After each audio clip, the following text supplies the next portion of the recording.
Excellent. All right, everyone. Welcome to the February 2025 edition of the Center for Regional and Rural Connected Communities webinar series, CR2C2 as it's known.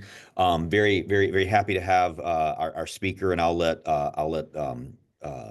Reg introduce him in a moment, but I just wanted to once again thank everybody for signing up. We've had a really good run with these. We have a lot of industry folks. Every time we've run these in the last several times, we've had a very good mix, very good turnout.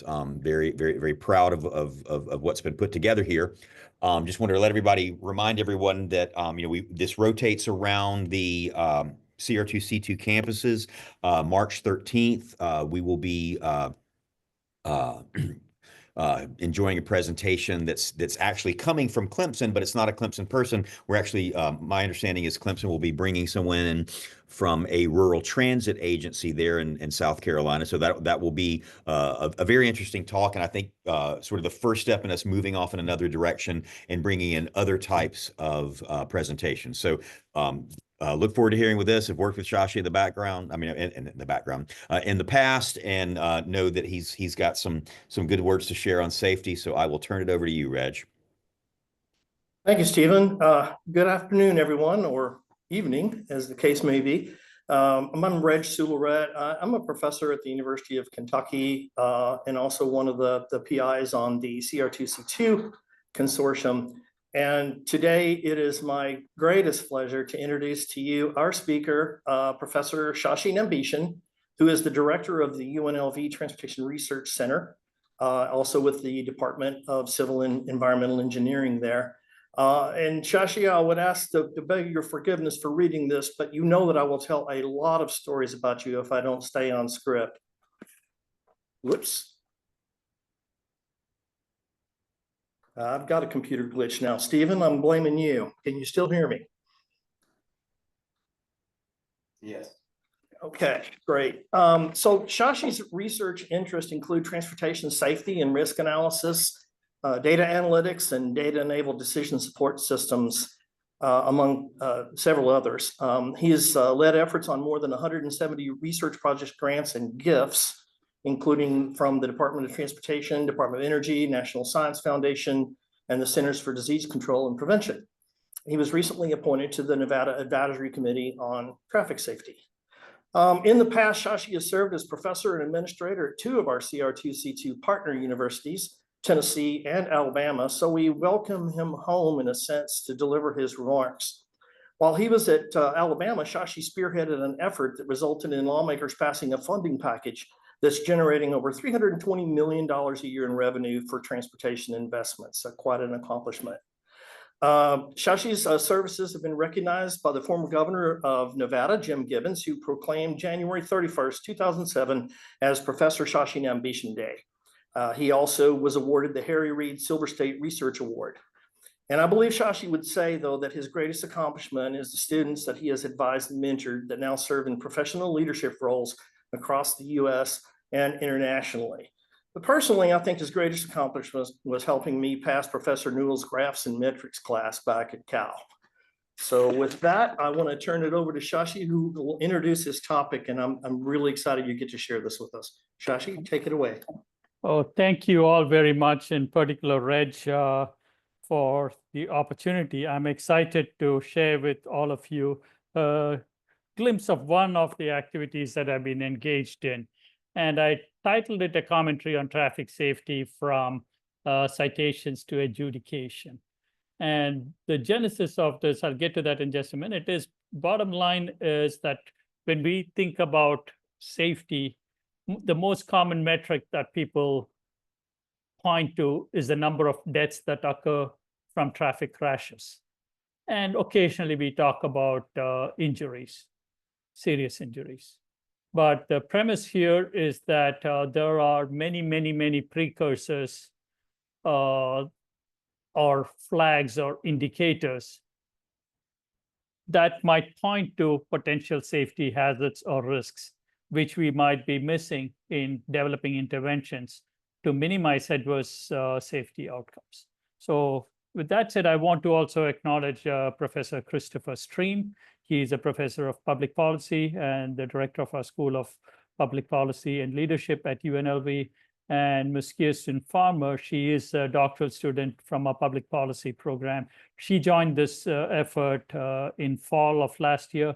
Prior to that, I had Ryan Cunningham, who was also a doctoral student from public policy, helping us there. So part of this work that I'm going to share with you is also funded by one of the UTC grants. We are a member of the REPS consortium, where Howard University is the lead, University of Maryland, College Park, and San Jose State University, along with UNLV, are the member entities of this Tier 1 UTC.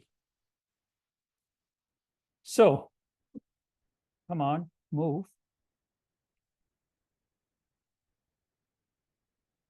Okay, so finally I got the screen to advance.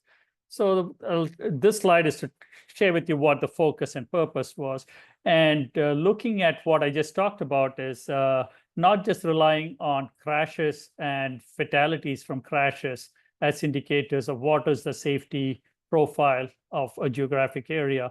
We took a deeper dive, and there what we came upon, and no surprise, is that there are many, many other things that happen for every crash. So you have, for every fatality, there are a number of crashes, and for a number of every crash, there are probably a whole bunch of citations. And these are all on a logarithmic scale in terms of multiplier effect. And I'll give you those statistics a little later in the presentation from Nevada. So the talk is going to be focused on mostly what is going on in Nevada, but with some comparisons of what we think are exemplar programs from across the country. So the focus was looking at when a traffic citation is issued to when it would be adjudicated. A citation is typically issued when there is a traffic violation. And there are many steps along the way. And how do we integrate these data to help develop interventions or countermeasures that minimize potential hazards and risks on the roadways? So here we are going to identify some of the gaps, needs, and challenges, as well as opportunities related to, I'm going to use the acronym TCA, in Nevada and potentially in other states. I'll highlight some exemplar activities from other states for potential implementation in the state of Nevada, and look at other legislative, regulatory, voluntary, and incentive-based approaches. So that's the broader purpose, and it's a multi-year study. We have just finished 2 years on the study, so I don't have all the results, but this is the bigger picture. And ultimately, we want to synthesize what would be appropriate or relevant, what we term as the 5 Ps: plans, policies, programs, procedures, and practices. One more P that is integral to this is the people. And it is probably a lot easier to bring about changes to these 5 Ps that I've listed here than it is to bring about changes to people or behaviors of people.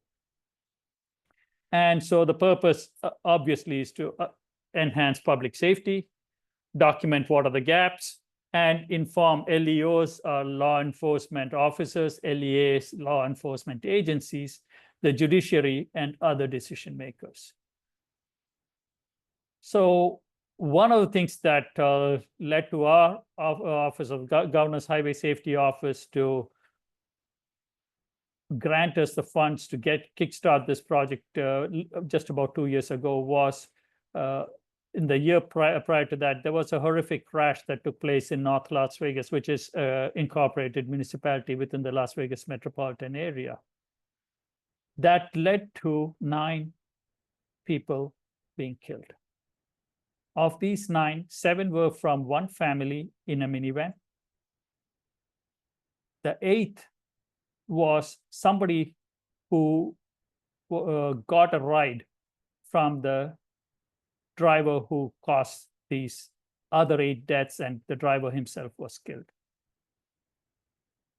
More about this in a few minutes. So that got the state to look at, oh, wow, are we missing flags along the way? Because this particular driver had been stopped by law enforcement officers several times in the 24 months prior, but they were law enforcement officers from different jurisdictions. And this driver also appeared in court on a few of these occasions. Other times, the driver got off by working with attorneys to plead it down to a parking citation, or in several cases, the law enforcement officer said, okay, have a good day, goodbye. So then the state wanted us to look at how do we, as a state in Nevada, compare to what other states are doing. And there have been some, after this particular crash, our local newspaper in Las Vegas, the largest of our local newspapers in Las Vegas, did a series of articles, investigative articles that documented how thousands of ticketed drivers were getting major breaks in the court system. And a few of them were repeat offenders and violators, and they kept getting away until they killed themselves and killed somebody else. Or in some cases, they killed somebody else, but not themselves. So this particular crash that took place led to a major NTSB investigation. And about 15 months ago, the NTSB issued a pretty broad, deep report on what was going on. I'll get to that towards the end of my talk. So to provide you the perspective from the state of Nevada is the seventh largest in area in the United States.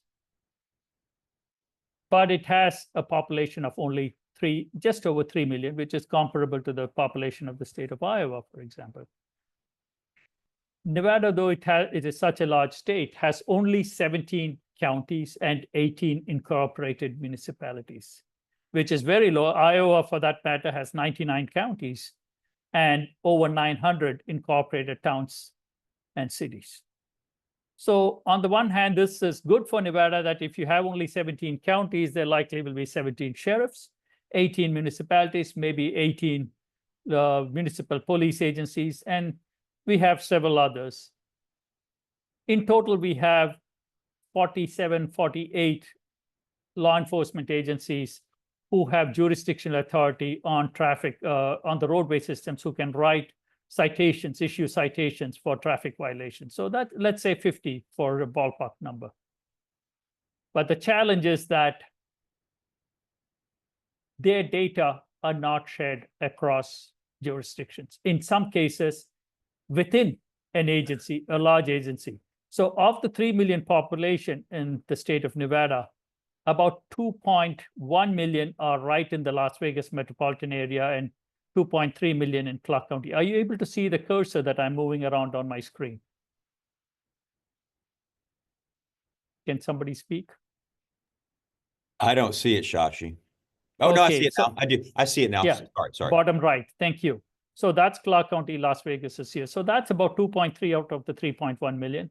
And Reno is up here along with Carson City, the state capital. So this urbanized area has a population of about 400,000. So you're talking about 2.6 million or so of the state's population in these two urbanized areas, agglomerations, and less than 10% of the state's population in the rest of the state. And we have wide expanses of uninhabited lands. 80+% of the lands in the state of Nevada are federally owned. The point being that we have very long stretches of roadways where you have no inhabitation of very light, densely populated areas.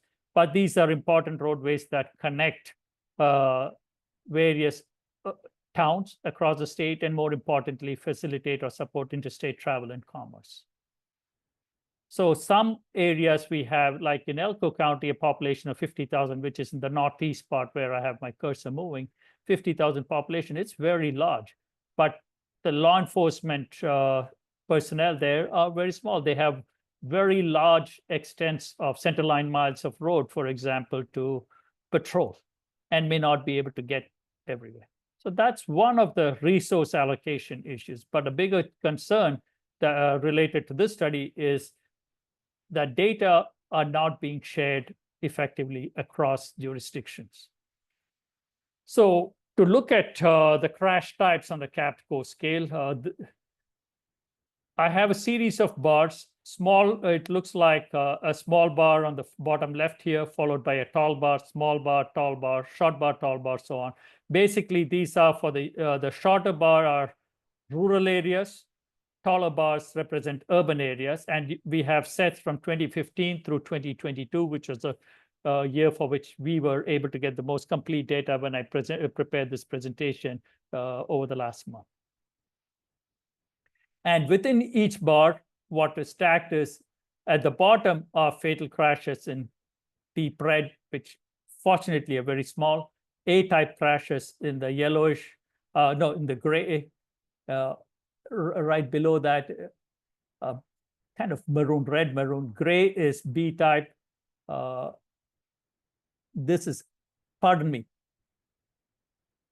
B is yellow, C is black, and property damage is the gray. So that's on the CAPCO scale. And what you see is over the years, the number of fatal crashes in total climbed through 2017. There was a little bit of a decline, and it's seemingly declined in terms of total number of crashes. And the pattern is similar, whether it is rural or urban areas. This we broke down by the roadway. Even in a county such as Clark County, where Las Vegas is located, while we have a large urban concentration in the Las Vegas metropolitan area, there are parts of the county where we have very sparse populations outside the MPO, which are designated as rural. So the next slide is just looking at the fatal and A-type crashes on the CAPCO scale. So here what you see are, once again, rural and urban for each year from 2015 through 2022. And the urban crashes are far greater in number than are in our rural areas. One that is a reflection of the population, the vehicle miles of travel, and the number of registered vehicles, so on and so forth. And these numbers, once again, mirror what I showed you on the previous slide, seem to be declining from 2015 through 2018, 2019, and then climbing 2021, 22, and in 2023 and 2024, while we do not have formal data, the officially blessed data, they have continued to rise. And fatal crashes, if you look at the urbanized areas, 245, 242, 234, 248. So they are all around the 230 to 250 range across the board, but went up to 305, 285, and in the last couple of years, they are closer to 300 or a little over 300. So that's the overall safety, but what we are more concerned about are people who we are missing along the way. So I told you I'll share with you some of the numbers. In 2022, there were 383 fatal crashes that led to 416 fatalities. These are the official data that the feds have accepted or blessed. There were about 49,000 contacts between law enforcement officers and the motoring public. These relate to specific crashes, 49,000, but there were about 400,000 citations. So you look at it, about 400, 40, 50,000, 400,000. So there are far more citations that are issued. And I would venture to say that this is probably similar in scale across the nation, across states of the nation. So are we missing opportunities by not looking more closely at opportunities to intervene when we have these citations? And in the Las Vegas metro area, in particular, what we found is a whole number of these citations are pled down to parking violations. And there's a joke saying that if you looked at all the parking violations that were issued on a particular date, we probably don't have as many parking spots on our streets to park these vehicles. So the concerns, going back to plea bargains and us not addressing violators at the when the citation is issued. Can we look at the pattern, look at all the citation data to see who are the repeat violators and types of repeat violations, whether it is for speeding, drunk driving, unregistered vehicle, unlicensed driver, so on and so forth. The other disconnects are at various levels between officers within an agency and across agencies. And the judicial system, we have a court, excuse me, a court system in the state of Nevada, which is not integrated. So we have a 3-tier system along with our Supreme Court, and the courts do not share data across the court system too. Other actors include the prosecuting attorneys, usually the district attorneys or their staff, and the defense attorneys. We do not have a court that is specifically for traffic citations. So when we looked at the workloads that the Nevada Administrator of the Courts puts out annual reports, those citations that come up for adjudication, that is those which are not pled down, are a very small share of the overall workload of a typical judge who handles this. And some of the cases that they get to hear are extremely violent offenses. And there are others that are very emotional in terms of the family court situations, child custodies and divorces and so on and so forth. So I'm not making an excuse, but I'm just presenting the way that the facts play out in the state. And so when a citation is issued, the person who receives the citation, the accused, has an opportunity to challenge that in court. And if the law enforcement officer who wrote the citation is not present, typically that citation gets dismissed. But many times what happens is the person who got the citation retains a defense attorney and says, hey, I want to contest it. And the defense attorneys in Nevada, you'll see dozens and dozens of billboards that say, hey, traffic tickets will take care of it for you, or some variation thereof. And it's about $100 or so in the order of magnitude is what I understand. And so these are the defense attorneys. And the prosecuting attorneys are the ones who are representing the state. And a judge does not decide on a plea bargain at this level. So pardon me if you know this process already, but for the benefit of those who don't, I'm just walking you through the system.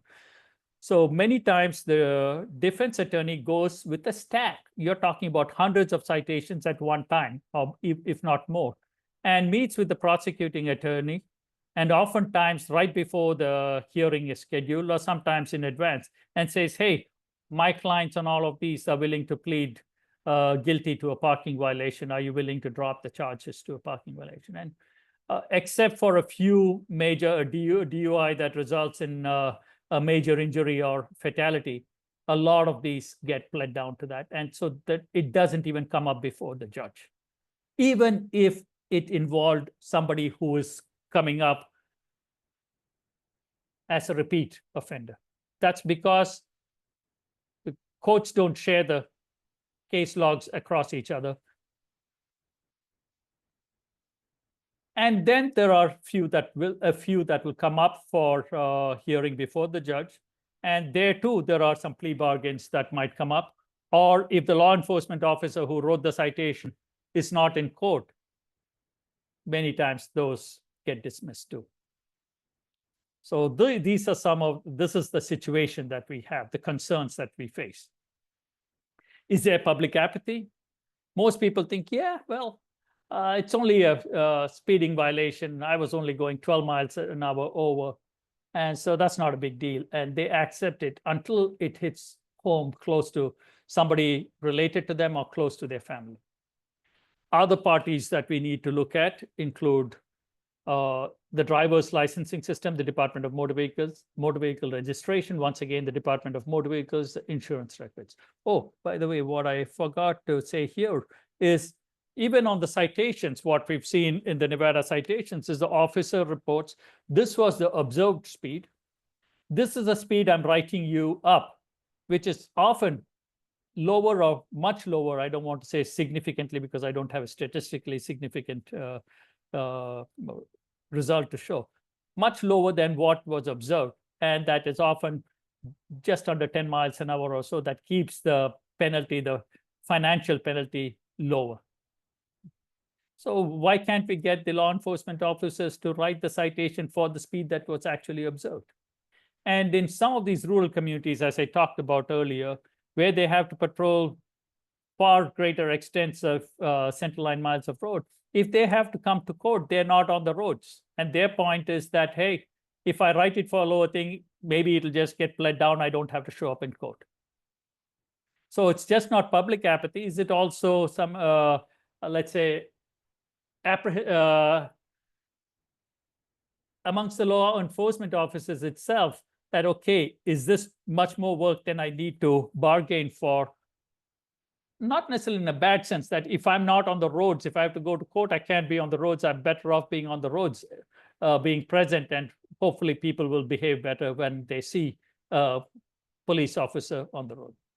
So our approach was to identify and summarize the 5 Ps, compile and synthesize data from key states, and to build an advisory committee. And this has been far more challenging than I have ever worked on most other projects.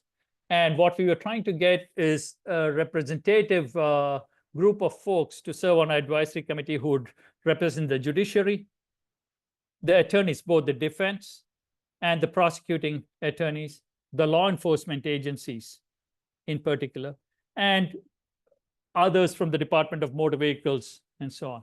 And so last year, as we were working on it, we were advised, wait until the November elections are over. We'll try to work with you. We don't want to be on record for X, Y, or Z. And in Nevada, most of the judges are elected. Okay. And none of them want to be on record for anything. There are a few of them who are willing to say, okay, I'll give you off the record comments. And our approach has been, hey, we want to try to help you. Tell us what is it that you will need in terms of resources or data. Is it technology? Is it some regulation or legislative matter that prohibits you from doing things? Or are there things that we can try to work on to try to enable things for you? But we are seen as people who are trying to intrude on their turf and make them look bad. And on the attorney side too, district attorneys are elected. And our defense attorneys are very, very visible in political campaigns across the spectrum. Okay, so there are lots of challenges there. And after the elections, we've reached out once again, and we are optimistic that in the first quarter, that is in the next 7 weeks, we will be able to have the advisory committee. That has been one of the biggest challenges I've had on all the projects, as Reg mentioned, over 170 projects, many of which have had advisory committees. This is the one where I have struggled the greatest. And engaging with other stakeholders, the groups that I talked to you about, but then we also have advocacy groups, Mothers Against Drunk Driving, Students Against Drunk Driving, and families of victims who were injured or killed in road crashes. So to adapt or adopt effective practices, we need to look at what are successful across other jurisdictions, across other states. How might we apply those to Nevada? And do we need to look at some legislative action, regulatory action, administrative actions? Or are there others that might be just incentive-based or voluntary?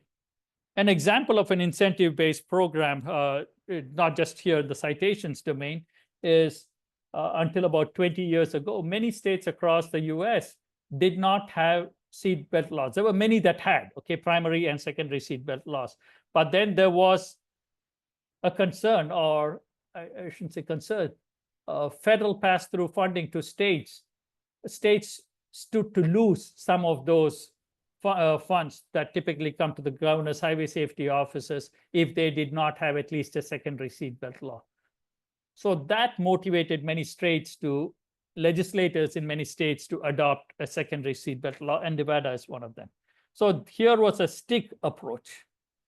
If you are an incentive, if you want to look at it, hey, if you adopt at least a secondary seatbelt law, here are some financial resources that come to your state to address safety-related education, enforcement, and related activities.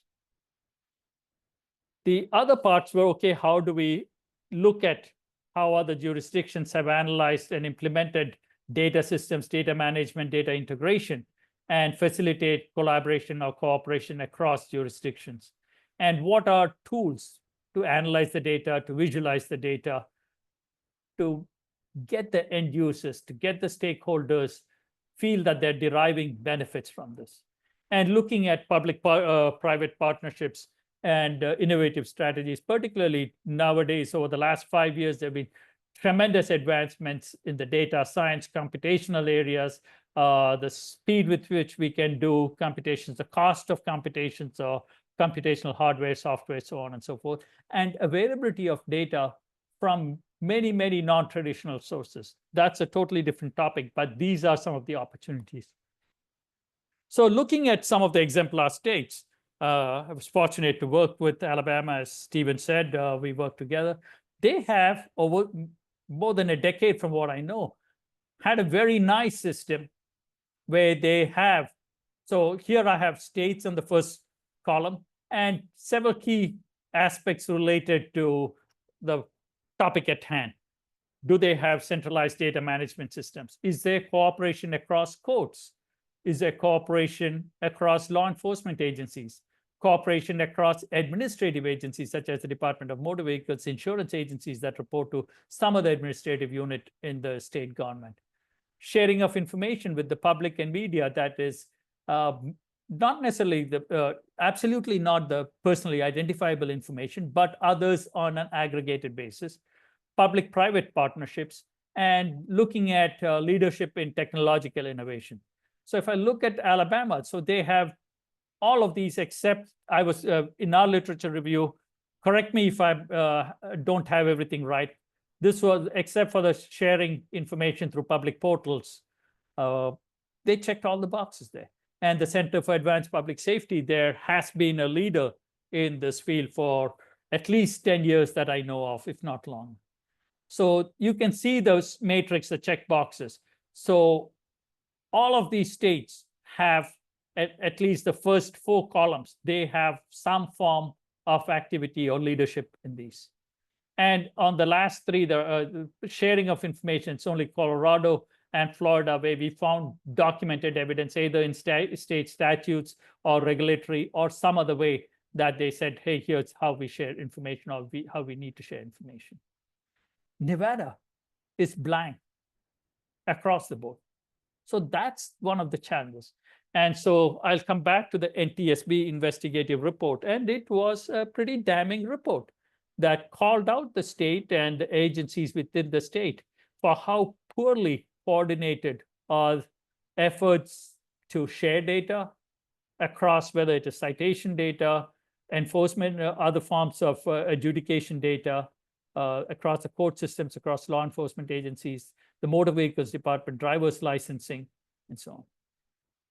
We have a national crime registry where we can, agencies across the country are able to share data about major crimes, felonies, if not in near real time, but within days or within weeks. Why can't we do this in the transportation traffic safety domain, particularly in Nevada? So that's the question we keep bringing back to our elected and appointed officials. So the example practices, as I went over in my previous slide, here are some of the details. I'll make my slides available. I'd rather spend some time in conversations after this. I've got 3 more slides, folks. The key concepts are what we say we need to try to emulate are how do we try to centralize data management systems, make the owners of this data feel that they are good stewards. We are not taking away the ownership of the data. We are not trying to show them up, but we are trying to help them. What resources do they need? And by collaborating across agencies or organizations, that they will be much better stewards of public safety than by working in silos with their own data. And others are the digital reporting and processing tools, collaboration and data sharing agreements, whether these are voluntary, incentive-based, or punitive-based, carrot and stick approach, or voluntary. And all of this is great from tech geeks, but we need to let the people who are at the front lines in terms of, okay, what did we do with your data, looking at some analytics and visualization tools.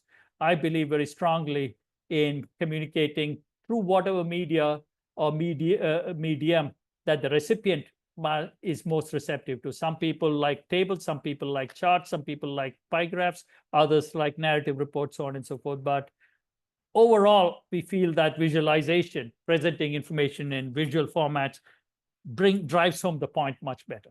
And it also helps them understand what the needs are, what the challenges are, where the opportunities are. And looking at the last part on the slide is public-private partnerships and bringing about innovation. So the insights are the core elements include, as I said in the previous slide, centralized databases, accessible information systems, not only for those who generate the data, but who use the data, and for other stakeholders and advocacy groups. Emphasis on road safety to guide policy and operations.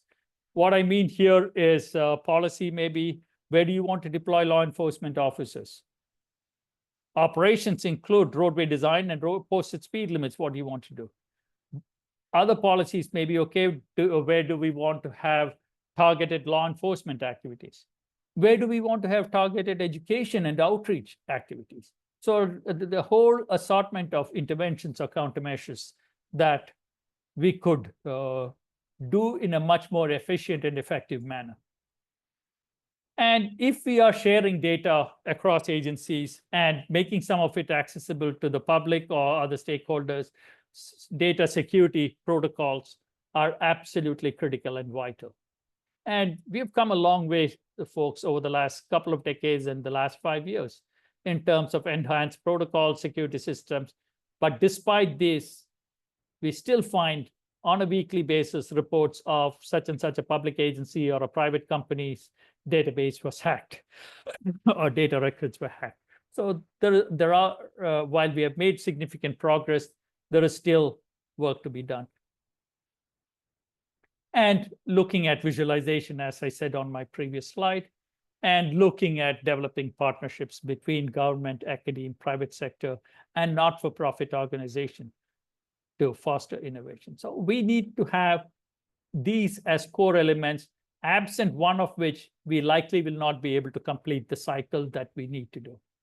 So the strategic aims include, we need to have some enforceable commitment, typically with some legislative authority, to employ technology and foster partnerships. Look at how to bring together data. Data will come in disparate spatial and temporal resolutions, different levels of accuracy and completeness, and ease of access. But I believe we have expertise across the country to try to, if not solve, but at least grease the skids on these to make it usable. It doesn't have to be, excellence doesn't mean perfection. We can get excellence. We don't have to be absolutely perfect. And we need to look at targeted efforts, as I just said a couple of minutes ago, whether it is education, whether it is enforcement, deployment of resources, roadway design, operational tactics and strategies, and so on. So on the advisory committee, as I said earlier, here are the folks that we have identified and have some tentative commitments from various people. Law enforcement, so going from the top of the wheel that I have here, law enforcement agencies going clockwise, judicial agencies, state bar, excuse me, our Governor's Highway Safety Office, which is the OTS, the state DOT, the state DMV, our Traffic Records Coordination Committee, Nevada Justice Association, and the Nevada Advisory Committee on Traffic Safety. And as Reg said, I'm one of the appointed members. So this committee, we worked very hard. 2 legislative sessions again, got the legislature to establish the creation of this, to look at some of these challenges that we've got. How many of these folks will we get? And again, we are looking at broad representation geographically based upon sizes of communities, their extent of turf that they have to cover, so on and so forth. And we are optimistic that we will have a good number of these folks join us by the end of the first quarter, that is in about 7 weeks, end of March, and have much more than what we have done in terms of literature review, show them what can be done, and find out from them what are the concerns or obstacles that they see and what do they need that will enable them to do things better. What are things that they see that are limiting them to do, whether these are legislative, regulatory, or some of the 5 Ps that we talked about. So I believe we have identified the gaps in the system and looking at some of the challenges, but getting our stakeholder community advisory, technical advisory committee together and having them an integral part of coming up with a path forward and getting a commitment from them to say that, hey, we are ready to address the gaps that we have, is what we are going to go on. So I'm looking at about 40 plus minutes on my talk. Wanted to wrap this up, and as I say in almost every one of my talks, comments with interactions, buckle up, folks, everyone, every trip, every position, before you start your engines until after you turn off the engines in a motorized vehicle. And if you're on a two-wheeler, helmets and other protective reflective gear, folks. And here is contact information for myself and my colleagues, Chris Stream, and my student, Kirsten Farmer. Once again, I'm most appreciative of the opportunity to share with you a glimpse of what we are doing, looking at the gaps between when citations are issued to when they are adjudicated, because we strongly feel that if we can intervene right at the step when citations are issued, we can make our roads a lot safer than just focusing on fatalities and major injuries. Thank you, folks. Thank you very much, Shashi. Yeah, I appreciate that. Sorry, Stephen, I'm actually with Eric here without the camera turned on. I just wanted to say thank you to Shashi, and also to say something I forgot to say earlier is that Shashi's doing this in the middle of the night. It's almost midnight where he is right now in Mumbai, and so we really especially appreciate his willingness to do this at this time of day. Shashi, that was an excellent presentation. Can I start the questions off, Stephen? Would that be okay? Oh, absolutely. Please do. Please do. And I think Christina is monitoring the chat and the raised hands and all that. So take it away, Reg. Perfect. I'll thank you, start. Shashi. Thank you all. Reg, before you get to questions, you may have questions, but I may not have all the answers. Well, I'll give you a question that I think I've talked to you about offline before, but that is a question regarding the participation of the Bar Association and the trial attorneys who are making a lot of profit maybe off of this, the way that things are now. Are you getting much pushback from them, or are they willing to engage in the new advisory committee to try to address the problem? You said it, not I, on this particular recording. That is a big concern for us. And we are optimistic that we will have them come to the table to the extent that they are willing to try to come up with a game plan to address at least the major problem of repeat offenders, repeat violators. That's where we want to focus on. So that might be a very small proportion of the citations that are issued, but that may be a big part of some of the defense attorneys. So they have vested interests in safeguarding their financial positions on this. So I don't have a definite yes or no as to the extent to which I anticipate that they will work to develop an implementable solution. Be willing to do that. Thank you, Shashi. That's a very optimistic way to look at things, and I know that's the way you approach all of your research projects.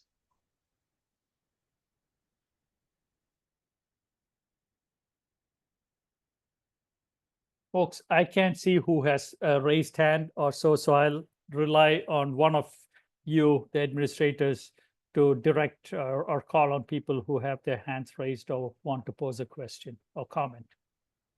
Yeah, and if I miss something, by the way, if I miss something that you all are aware of in your respective states or other jurisdictions, please, please, please let me know. We can connect offline, and I'd like to learn and see how we might be able to adapt or adopt those when we present our findings to the state of Nevada. Absolutely, absolutely. So it looks like June Liu has his hand raised. Go ahead, June. Well, I mean, the first question is not actually for Shashi. It's like we are not able to type in the chat box. So that's why the chat box is really quiet. And my question now actually is, well, now we are not typing there.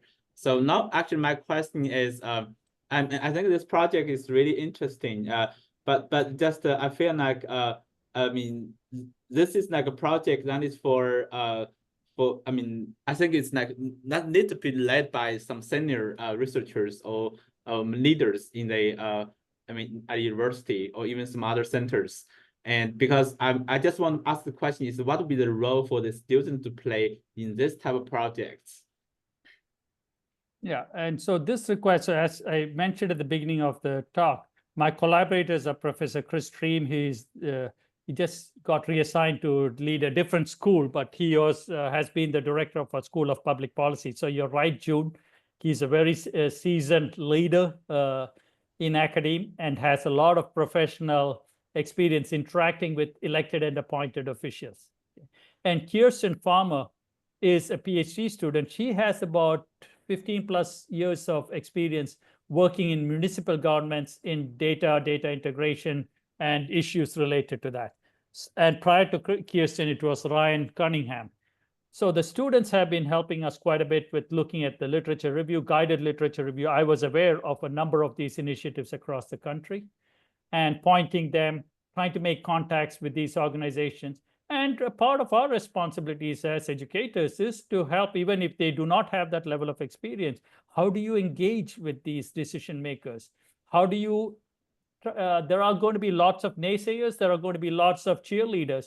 How do you work with all of them without getting overly depressed or overly excited to try to come up with a realistic and approach that could be embraced by broad communities? We don't anticipate that on such issues that we will have a complete 100% support. Okay.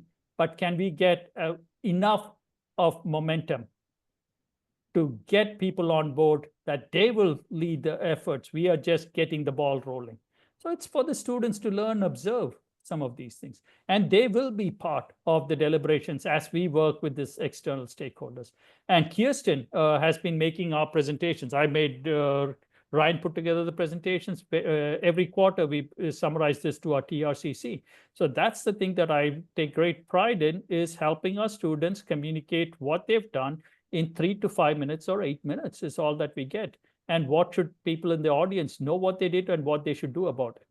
And based on those, we've had quite a bit of feedback and offers to help us grease the skids with the court systems. Most of the TRCC people are traffic records, safety engineers, safety planners, so on and so forth.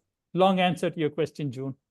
Well, that's really great, because I feel like that kind of communication kind of skills or abilities, that is something I personally also need to develop. And also right now I'm just starting to involve my students in some of the meetings when I talk to the other collaborators. It's just quite different. I say, well, this may not directly have anything to do with your research, the paper you're writing, but it will be very important for your career development. Yeah, career development, personal too, interpersonal relationships outside the workplace. Absolutely, absolutely. Thanks for that, June, and great answer, Shashi. So I'm looking here in the chat line, and one of our CR2C2 advisory board members, a representative from the Federal Motor Carrier Safety Administration, asked, "What role do you see federal safety agencies playing in the work that you just summarized, Shashi?" One is I've been interacting with NHTSA in particular and their Region 8 office and getting input. So they have a judicial liaison, a judge based out of Reno, Scott Pearson.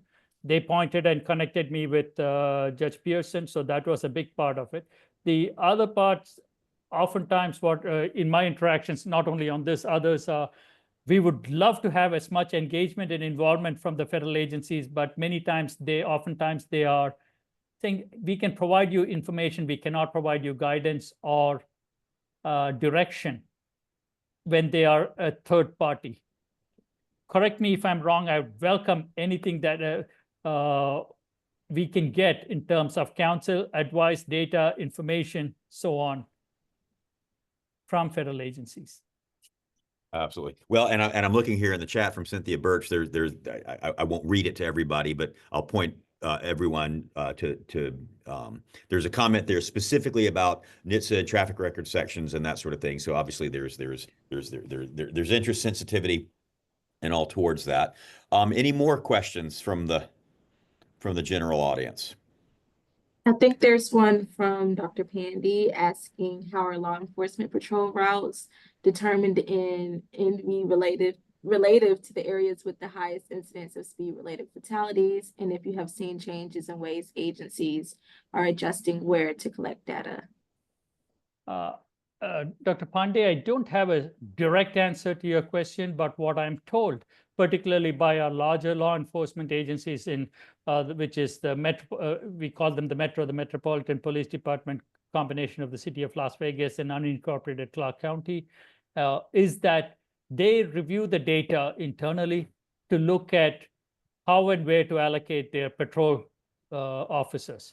However, they are stretched thin in terms of the resources they have, number of personnel they have to where they need to be.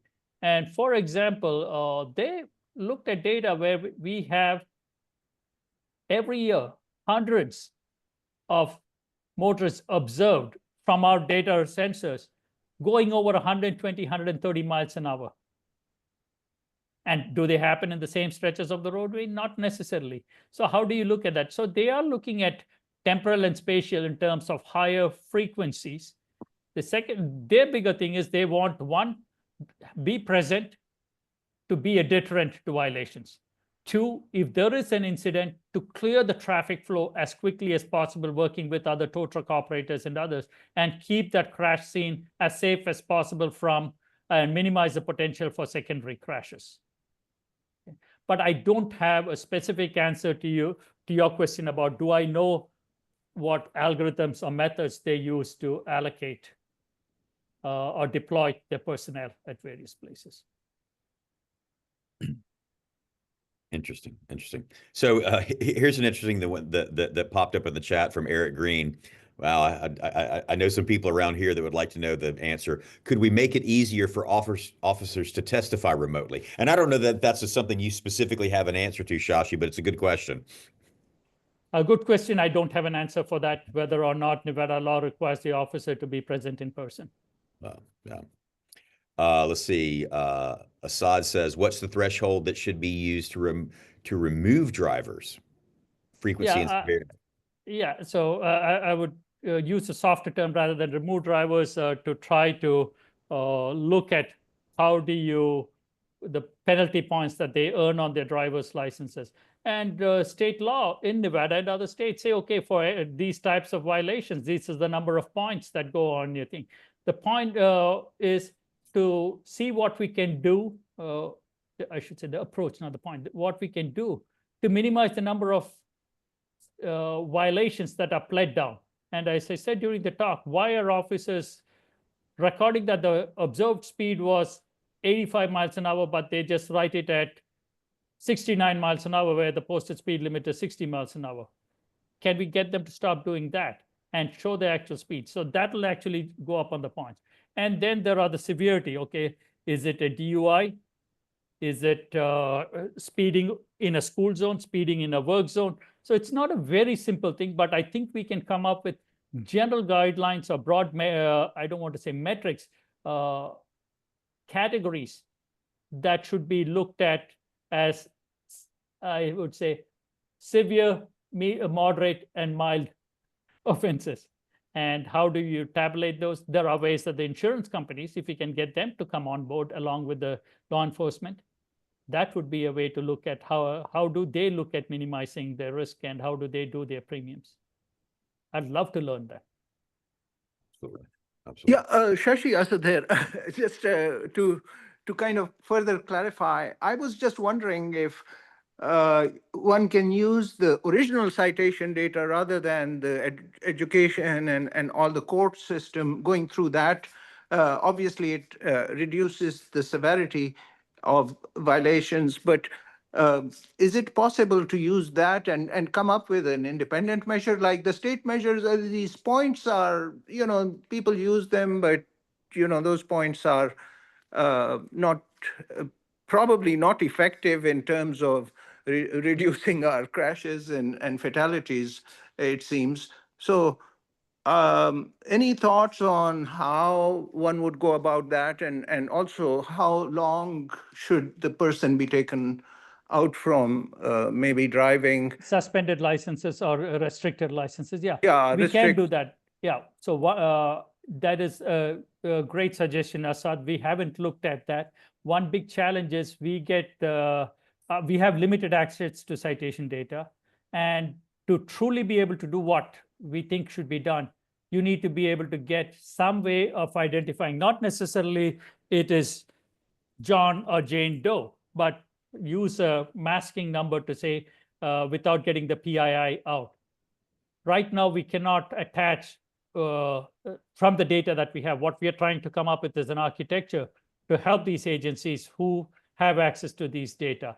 And then, so it would help them. But as you said, we can look at, okay, what was the actual observed speed versus what was written up, and how often is this done, where is it done, time of the day of the week, by which agency, which officer, so on and so forth. That will require a much greater level of cooperation and perhaps some legislative, let's say, authority for us to get access to that level of detail. Thank you. You're welcome. Let's see.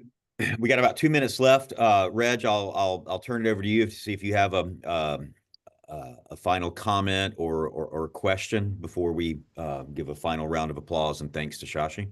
Thank you, Stephen, and thank you again, Shashi, for an excellent presentation. I think this is a project that we intend to rip off and duplicate here in Kentucky, and I think anyone with access to NHTSA funding could probably propose something like this for their state, and we can make some progress. So thank you again very much. It was very, very good talk.